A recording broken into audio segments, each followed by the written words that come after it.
Animal, Stop. can we somehow start like a petition or something industry-wide that we can stop repeating the crap that we were all brainwashed to believe about counteroffers 20-some years ago? This whole, now that the boss knows you're looking, you're the first guy that's going to get fired. And now that, I can almost recite it verbatim. Now that you've shown your disloyalty to the company, you're not the first one that they tap on the shoulder for a promotion. You know, all that stuff. It's crap. We made it up. We did. Yeah.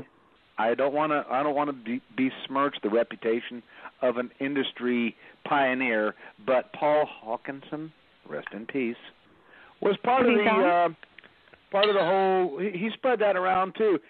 Somebody wrote a list of things that might go through a manager's mind in 1982 when somebody goes to resign, back when you were really supposed to work at a company for 50 years. And now it seems like everybody somewhere, it's crazy. It pisses me Still off. believes it?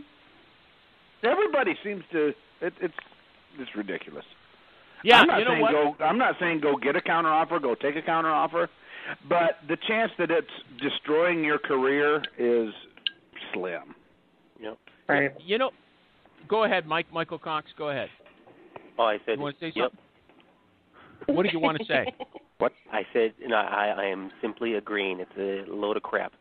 Yeah, the one that I hear they use all the time is, once you accept the counteroffer, they start looking for someone. They're only going to keep you there till they find someone to replace you. You're on your way out. You just don't know it. And you're going to come crawling back to me in a couple of months or 6 months, and I'm going to kick you out the door. Do you guys all remember the article that I'm talking about? Counteroffer acceptance, road to career ruin. Do you guys remember the